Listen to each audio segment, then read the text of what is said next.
Liquor రవాణాకు సంబంధించి ఏదైతే మద్యం రవాణా ఉందో దాంట్లో 400 కోట్ల రూపాయల అవినీతి అక్రమాలు జరిగాయని చెప్పి గతంలో సిట్టు తన విచారణలో కూడా చెప్పిన నేపథ్యంలో దీని మీద తాజాగా తొలిసారిగా ఈడీ అయితే అరెస్ట్ చేసింది. ఆల్రెడీ ఇప్పటికే కారుమూరి నాగేశ్వరరావు తనయుడు అరెస్ట్ అయిన సంగతి మనందరికీ తెలిసింది.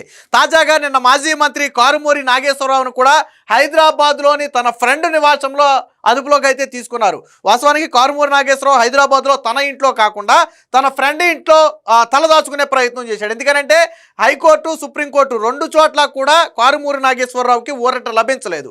ఈ విషయంలో ఇన్వాల్వ్ అవ్వడానికి ఎవరూ ముందుకు రాలేదు. ఎందుకంటే ఇది ఈడీ కేసు కాబట్టి మనీ లాండరింగ్ జరిగిందనడానికి ఆధారాలు ఉన్నాయి కాబట్టి ఎప్పటికే దాదాపుగా 37 కోట్ల రూపాయల ఆస్తులు సీజ్ కూడా చేశారు కాబట్టి ఈ విషయంలో ముందస్తు బెయిల్ ఇవ్వడానికి కోర్టులు అయితే నిరాకరించాయి. దీంతో ఇక అరెస్టు తప్పదు అనుకున్నటువంటి నాగేశ్వరరావు తప్పించుకునే ప్రయత్నంలో భాగంగా తన ఫ్రెండ్ నివాసంలో తలదాచుకుంటే ఆ ఈడీ అధికారులు పసిగట్టి నిన్న సాయంత్రం 4:30 గంటలకి సమయంలో అయితే అదుపులోకి తీసుకోవడం జరిగింది.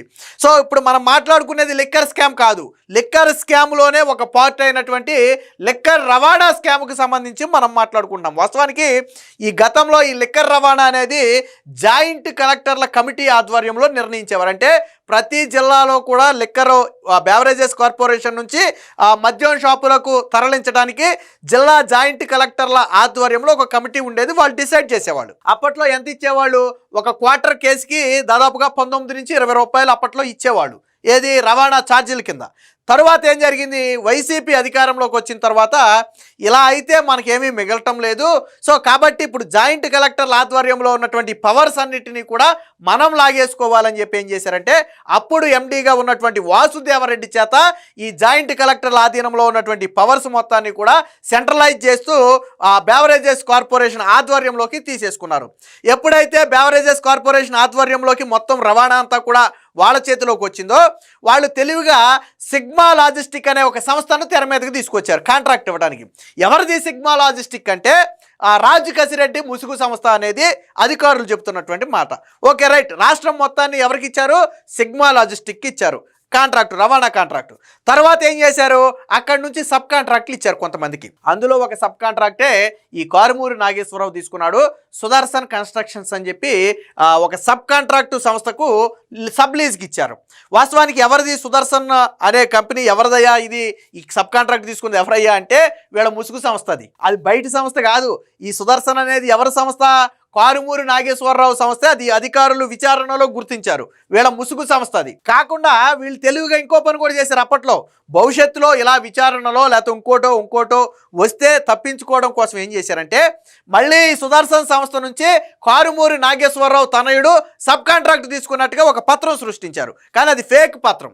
కేవలం ఇలాంటి ఆరోపణలు వచ్చినప్పుడు తప్పించుకోవడానికి సృష్టించిన పత్రమే అది తప్ప వాస్తవానికి అసలు సుదర్శన సంస్థే వీళ్ళది. మళ్ళీ దాని నుంచి సబ్ కాంట్రాక్ట్ తీసుకోవాల్సిన అవసరం వీళ్ళకి లేదు. కానీ లీగల్గా రేపొద్దున తప్పించుకునే అవకాశం కోసం వాళ్ళు చేసినటువంటి ప్రయత్నం ఇది కూడా ఈడీ అధికారులు పసిగట్టారు. మొత్తంగా ఇప్పుడు ఈడీ అధికారులు చెప్పే లెక్క ప్రకారం 90 కోట్ల రూపాయలు కారుమూరి నాగేశ్వరరావు తనయుడు సునీల్ ఖాతాకు కావచ్చు, ఆయన కోడలు కీర్తి ఖాతాకు కావచ్చు 90 కోట్ల రూపాయల లావాదేవీలు జరిగాయి. ఇవి మొత్తం కూడా దీనికి సంబంధించిందేననేది ఈడీ అధికారులు చెప్తున్నమాట. పైగా ఆయన మంత్రిగా ఉన్న సమయంలో ఆయన వాహనాలకు డీజిల్ పెట్రోల్ దగ్గర మొదలుపెట్టి ఆయన నిర్వహించినటువంటి కొన్ని కార్యక్రమాల వరకు అన్నిటికీ కూడా ఈ డబ్బునే వాడినట్టుగా కూడా ఈడీ అధికారులు గుర్తించారు. దీనిలో భాగంగా గతంలోనే 37 కోట్ల రూపాయల ఆస్తులు ఆల్రెడీ జప్తు చేశారు. అందులో వాహనాలు ఉన్నాయి, అతనికి చెందినటువంటి వ్యాపారం ఏదో ఉంది, ఇళ్ళు ఉన్నాయి. వీటన్నిటిని కూడా ఆల్రెడీ ఈడీ అధికారులు ఇప్పటికే జప్తు చేశారు. ఇదే కేసులో ఆల్రెడీ కారుమూరి నాగేశ్వరరావు తనయుడు అరెస్ట్ అయ్యి ప్రస్తుతానికి హైదరాబాద్ చెంచల్గూడ జైల్లో ఉన్నాడు, ఇంకా బయటకు రాలేదు. ఇదే ఈడీ అధికారులు కారుమూరి నాగేశ్వరరావు తనయుడిని కూడా అరెస్ట్ చేశారు. అరెస్ట్ చేసిన తర్వాతే కారుమూరి నాగేశ్వరరావు బెయిల్ కోసం హైకోర్టు సుప్రీంకోర్టులు చుట్టూ తిరిగిన ముందస్తు బెయిల్ కోసం కోర్టులు ఎక్కడా కూడా రక్షణ కల్పించాల. ఎందుకంటే ఈడీ దగ్గర స్పష్టమైన ఆధారాలు ఉన్నాయి. బ్యాంకు లావాదేవీలు అన్నిటికీ మించి వీళ్ళ కుటుంబ సభ్యుల బ్యాంకు లావాదేవీలే ప్రధాన ఆధారంగా ఉన్నాయి. దాంతో ఈడీ మూలాలు లాగే ప్రయత్నంలో భాగంగా నిన్న కారుమూరి నాగేశ్వరరావుని అయితే అరెస్ట్ చేయడం జరిగింది. ట్విస్ట్ ఏంటో తెలుసా, వైఎస్ఆర్సీపీ మాత్రం చంద్రబాబు నాయుడు కక్ష సాధింపు, రెడ్ బుక్ రాజ్యాంగంలో మరొక అరెస్ట్ అని చెప్పి వైసీపీ సోషల్ మీడియాలో కావచ్చు, వైసీపీ మీడియాలో కావచ్చు ప్రచారం చేస్తున్నారు. అరెస్ట్ చేసింది ఎవరు? ఎన్ఫోర్స్మెంట్ డైరెక్టరేట్ అధికారులు. వాళ్ళకి రాష్ట్ర ప్రభుత్వానికి సంబంధమే లేదు. ఈ విషయం జగన్కి బాగా తెలుసు. ఎందుకంటే ఆయన మీద కూడా ఈడీ కేసులు ఉన్నాయి. ఈడీ కేసులు ఎవరి చేతుల్లో ఉంటాయి, ఎవరి ఆధ్వర్యంలో ఆ సంస్థలు నడుస్తాయి అనేది జగన్మోహన్ రెడ్డికి బాగా తెలుసు. ఈడీ అరెస్ట్ చేస్తే ఎవరిని ప్రశ్నించాలి? వీళ్ళు నరేంద్ర మోదీని ప్రశ్నించాలి. ఎందుకంటే కేంద్రం ఆధ్వర్యంలో ఉంది. నరేంద్ర మోదీని పల్లెత్తి మాట అనే దమ్ము కానీ ధైర్యం కానీ వైఎస్ఆర్సీపీకి లేదు.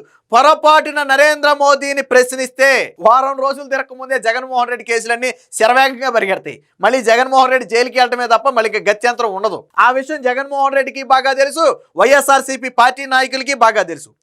జగన్మోహన్ రెడ్డి గతంలో నరేంద్ర మోదీ కనపడగానే కాళ్ళకి నమస్కారం ఉత్తినే పెట్టారనుకున్నారా? మెడలు వంచుతానని చెప్పి జగన్మోహన్ రెడ్డి తొడలు ఎందుకు వంచాడో తెలుసు. ఆ రోజుల్లో ఎందుకు వంచాడంటే జగన్మోహన్ రెడ్డికి తెలుసు ఆయన మీద ఉన్నటువంటి కేసులేంటి, దాని నుంచి బయటపడాలంటే ఏం చేయాలో జగన్మోహన్ రెడ్డికి బాగా తెలుసు. నిజంగా మీరు అక్రమ అరెస్ట్ అంటే మీరు ఎవరిని విమర్శించాలి? ఎన్ఫోర్స్మెంట్ డైరెక్టరేట్ని విమర్శించాలి, లేదా నరేంద్ర మోదీని, కేంద్ర ప్రభుత్వాన్ని, హోంమంత్రిని విమర్శించాలి, అమిత్ షాని విమర్శించాలి. వాళ్ళని విమర్శించడం మానేసి రాష్ట్ర ప్రభుత్వానికే సంబంధం లేనటువంటి చంద్రబాబు నాయుడు గారిని విమర్శిస్తారు. చంద్రబాబు నాయుడు గారు ఏర్పాటు చేసింది సిట్ మాత్రమే. ఇప్పుడు అరెస్టు చేసింది సిట్ కాదు. సిట్టు నివేదిక ఆధారంగా విచారణ చేసినటువంటి ఎన్ఫోర్స్మెంట్ డైరెక్టరేట్ అరెస్ట్ చేసింది. అంటే వీళ్ళు మాత్రం ఒప్పుకోరు. ఇక్కడ పక్కా ఆధారాలతో అరెస్టు. గతంలో చంద్రబాబు గారిని అరెస్ట్ చేశారు. అందులో మనీ ట్రయల్ ఏమైనా చూపించారా? కోర్టుకు ఆధారాలు ఏమైనా చూపించారా? లేదు కదా.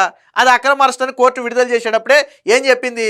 చంద్రబాబు గారిని అరెస్ట్ చేశారు కానీ ఆధారాలు చూపించలేకపోయారు, అందుకే మేము బెయిల్ ఇస్తున్నామని చెప్పింది. తర్వాత పూర్తిగా కేసులు కూడా ఇప్పుడు కొట్టేశారు, అది వేరే విషయం. కానీ ఇక్కడ అలా కాదు. మనీ ట్రయల్ జరిగింది. డబ్బులు ఎవరి ఖాతాల నుంచి ఎవరి ఖాతాలోకి మళ్ళాయి అనేది ఈడీ ఆల్రెడీ లెక్కలు తేల్చింది. ఇంకా తేల్చాల్సిన మూలాలు కొన్ని ఉన్నాయి కాబట్టి ఇప్పుడు అరెస్ట్ కూడా చేసింది. ఎన్ఫోర్స్మెంట్ డైరెక్టరేట్ ఈజీగా అరెస్ట్ చేయదు. పక్కా ఆధారాలు సేకరించిన తరువాత జరిగింది, మనీ లాండరింగ్ జరిగింది అని నిర్ధారించుకున్న తరువాత మాత్రమే అరెస్ట్ చేస్తుంది. జగన్మోహన్ రెడ్డిని గతంలో అరెస్ట్ చేసింది కూడా అలాగే. అంతేగాని ఉత్తినే అరెస్ట్ చేయరు. ఈడీ అధికారులు సాధారణ పోలీసులాగా వేధింపుల కోసం అరెస్ట్ చేయరు వాళ్ళు. సో దీనికి సంబంధించినటువంటి వార్త కూడా ఒకటి వచ్చింది, ఒకసారి చూద్దాం. దీనికంటే ముందు ఇదే స్కామ్కి సంబంధించి జగన్మోహన్ రెడ్డి ఒక మాట మాట్లాడాడు, ఒకసారి చూద్దాం. వినండి ఒకసారి. ట్రాన్స్పోర్ట్ చేసేందుకు అది మహా అయితే దాంట్లో ఏదైనా మిగిలితే 2 కోట్లు ఏదైనా మిగిలితే గొప్ప సంగతి. విన్నారు కదా. కారుమూరి నాగేశ్వరరావు విషయంలో గతంలో ఆయన తనయుడిని అరెస్ట్ చేసిన సందర్భంలో కారుమూరి నాగేశ్వరరావుని వేధిస్తున్నారని జగన్ మాట్లాడిన మాట ఏంటి? మహా అయితే 2 కోట్లు మిగిల్చుకుని ఉంటాడు. అది కూడా గొప్పే, 2 కోట్లు మిగిలితే. అంటే వీళ్ళ దృష్టిలో 2 కోట్లు అనేది చాలా చిన్నది. సరే, ఆయన ఎన్ని కోట్లు సంపాదించాడు, ఎంత దోచుకున్నాడు అనేది నేను పక్కన పెట్టి జగన్మోహన్ రెడ్డి చెప్పిన దాని గురించి మాత్రమే నేను మాట్లాడుతున్నా. ఆయన చెప్పింది ఏంటి? మిగిల్చుకోవటమే. అది వ్యాపారం చేసి మిగిల్చుకోవడం కాదు. వ్యాపారం చేసి మిగిల్చుకోవడం వేరు. ఇక్కడ ఏం చేశారు? లిక్కర్ స్కామ్లో ఏం చేశారు? లిక్కర్ రవాణాలో గతంలో 19 నుంచి 20 రూపాయలుగా ఉన్నటువంటి ఆ క్వార్టర్ బాక్స్ ధరను 34 రూపాయల కంటే ఒక్కొక్క బాక్స్కి 13 రూపాయలు పెంచి దోచుకున్నారు. అలా దోచుకున్నారు. వ్యాపారం చేసి దోచుకోరా, అడ్డగోలుగా దోచుకున్నారు. అలా దోచుకున్న సొమ్ము ఎంత ఉండొచ్చంట? సుమారు 2 కోట్ల రూపాయలు ఉండొచ్చంట. అది కూడా ఎక్కువే. దానికే అరెస్ట్ చేస్తారా? దానికే వేధిస్తారా? 2 కోట్ల రూపాయలు మా నాయకులు దోచుకోకూడదా? మా నాయకులు 2 కోట్ల రూపాయలు దోచుకుంటే మీకు ఎందుకు? 2 కోట్లు చాలా చిన్నది కదా. జగన్మోహన్ రెడ్డి దృష్టిలో చిన్నది. ఎందుకంటే ఆయన 43,000 కోట్ల అక్రమాస్తులు కేసు. అది జగన్మోహన్ రెడ్డి కేసుతో పోలిస్తే చిన్న కేసే. ఎందుకంటే ఆయన స్థాయి అంతా కూడా 1000 కోట్లలో ఉంటుంది. ఆయన అక్రమాస్తుల కేసే 43,000 కోట్లు. అప్పట్లో ఈడీ సిబిఐ అధికారులు చెప్పిన మాటే 43,000 కోట్లు. నేను కాదు చెప్పేది అది. ఆయన స్థాయితో పోలిస్తే ఈ 2 కోట్లు, 3 కోట్లు, 50 కోట్లు, 100 కోట్లు చిన్నగానే కనపడద్ది. అందుకని 2 కోట్లు కూడా దోచుకోకూడదా మా నాయకులు? ఎంత సిగ్గు వదిలేసి, ఎంత ఓపెన్గా జగన్మోహన్ రెడ్డి మా నాయకుడు తినలేదు ఎవడైనా నిప్పు అని చెప్తాడు. ఈయన మాత్రం మా నాయకుడు 2 కోట్లు తిన్నాడు, అయితే తప్పేంటి? మీరు అరెస్ట్ చేస్తారా 2 కోట్లకి? చంద్రబాబు నాయుడు గారి మీద స్కిల్ కేసు మొదట ఎంత అన్నారు? 100 కోట్లు అన్నారు. తర్వాత 20 కోట్లు అన్నారు. తర్వాత 2 కోట్లు, 3 కోట్లు అన్నారు. ఆ స్కిల్ కేసు ఎంత అనేది వైసీపీకి కూడా తెలియదు. మొదట 100 కోట్లని పెట్టారు. అసలు మొత్తం ప్రాజెక్టు విలువే 100 కోట్లు లేదు. 100 కోట్లు యాడ్ నుంచి వచ్చిందిరా అబ్బాయి అంటే అప్పుడు 20 కోట్లకు వచ్చారు. తర్వాత లేదు 2 కోట్లకు వచ్చారు. మరి చంద్రబాబు నాయుడు గారు నిజంగానే 2 కోట్లు స్కామ్ చేశారని నువ్వు అనుకుంటే ఆ రోజు 53 రోజులు ఆయన జైల్లో పెట్టావు. మరి 2 కోట్లు తినకూడదా అని నువ్వు మాట్లాడుతున్నావు. ఈ రోజుల్లో మీ నాయకుడు 2 కోట్లు తినకూడదా అని నువ్వు మాట్లాడుతున్నావు. ఆ రోజు 2 కోట్ల రూపాయలు ఎలిగేషన్ మీదే కదా మీరు చంద్రబాబు గారిని 53 రోజులు జైల్లో పెట్టింది. ఏం మాట్లాడతాడు జగన్మోహన్ రెడ్డి? దీనికి సంబంధించినటువంటి వార్త కూడా వచ్చి చూద్దాం. మాజీ మంత్రి కారుమూరి అరెస్టు, మద్యం రవాణా కేసులో ఈడీ దూకుడు, ముందస్తు బెయిల్ ప్రయత్నాలు విఫలం. ఏ క్షణమైన అరెస్టు కావచ్చని భావించిన నాగేశ్వరరావు హైదరాబాద్ లోని స్నేహితుడి ఇంట్లో ఉండగా అదుపులోకి తీసుకున్న ఈడీ అధికారులు. అంటే వాస్తవానికి అరెస్టు ఖాయమని నాగేశ్వరరావు కూడా తెలుసు, కాకపోతే ఎంత ల్యాగ్ చేయగలిగితే అంత మనకే మంచిది కదా అన్న ఉద్దేశంతో ఆయన తన స్నేహితుడి ఇంట్లో కొంతకాలం దాక్కునే ప్రయత్నం చేశాడు. బట్ ఈడీ అధికారులు పసిగట్టి పట్టుకోవడం జరిగింది. ఆంధ్రప్రదేశ్ మద్యం రవాణా కుంభకోణంలో పెద్ద వికెట్ పడింది. మొత్తం వ్యవహారంలో కీలక పాత్ర పోషించిన మాజీ మంత్రి కారుమూరి నాగేశ్వరరావును ఎన్ఫోర్స్మెంట్ డైరెక్టరేట్ అధికారులు హైడ్రామా మధ్య ఆదివారం హైదరాబాద్లో అరెస్ట్ చేశారు. కారుమూరి తన మిత్రుడి ఇంట్లో ఉండగా ఈడీ అధికారులు అదుపులోకి తీసుకున్నారు. ఇదే కేసులో ఇప్పటికే ఆయన కుమారుడితో పాటు మిగిలిన నిందితులను ఈడీ అరెస్టు కూడా చేయడం జరిగింది. మద్యం ధరలను ఇష్టారాజ్యంగా నిర్ణయించడం, మామూళ్లు ఇచ్చిన సంస్థలకే మద్యం అమ్మకాలకు అవకాశం ఇవ్వటం వంటి అవకతవకలకు పాల్పడ్డ వైకాపా ప్రభుత్వ పెద్దలు తద్వారా భారీగా కూడగట్టుకున్నట్లుగా సిట్టు నిగ్గు తేల్చింది. ఇది ఒక ఎత్తు అయితే ఏపీ బెవరేజెస్ కార్పొరేషన్ డిపోల నుంచి దుకాణాలకు మద్యం సరఫరాను వైకాపా పెద్దలు చేతివాటం చూపారు. సిఐడి 2 అంశాలపై వేరువేరుగా కేసులు నమోదు చేయగా వీటి ఆధారంగా ఇందులో నిధుల మళ్లింపుకు సంబంధించి ఈడీ మరొక కేసు నమోదు చేసింది. ఇలా కొట్టివేసిన నిధులు ఎటు వెళ్ళాయనే అంశంపై దర్యాప్తు మొదలుపెట్టింది. సో ఇందులో భాగంగానే ఈ అరెస్ట్ అయితే జరిగింది. వాస్తవానికి తొలుత ఈ కాంట్రాక్ట్ ను Sigma supply chain solution private limited దగ్గించుకుంటే అక్కడి నుంచి సుదర్శన్ కన్స్ట్రక్షన్స్ అనే సంస్థ, ఇది మంత్రి కారుమూరి నాగేశ్వరరావు ముసుగు సంస్థ. సో ఆ సంస్థ నుంచి వీళ్ళు సబ్ కాంట్రాక్ట్ తీసుకున్నారు. ఈ సబ్ కాంట్రాక్టు ఇప్పించడంలో చక్రం తిప్పిన వ్యక్తే నాగేశ్వరరావు. ఈడీ అధికారులు చెప్పింది కూడా అదే. తాను మంత్రిగా ఉండి తన అధికారాన్ని ఉపయోగించి తన కొడుకుకి సబ్ కాంట్రాక్ట్ ఇప్పించాడు.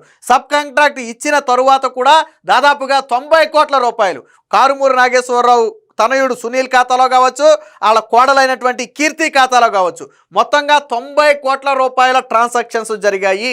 ఇవన్నీ కూడా అంటే డబ్బులు కూడా ఎలా వచ్చేదంటే ఫస్ట్ బెవరేజెస్ కార్పొరేషన్ నుంచి సిగ్మా సప్లై చైన్కి డబ్బులు వచ్చాయి, సిగ్మా నుంచి సుదర్శన్కి వచ్చాయి, సుదర్శన్ కన్స్ట్రక్షన్స్ నుంచి ఇటు సునీల్ ఖాతాలోకి కీర్తి ఖాతాలోకి వచ్చాయి. సో అంటే డబ్బులు కూడా ఒక చైన్ ప్రకారం తీసుకొచ్చారు. కానీ వాస్తవానికి సుదర్శన్ కన్స్ట్రక్షన్ అనేది కారుమూరి నాగేశ్వరరావు ముసుగు సంస్థ.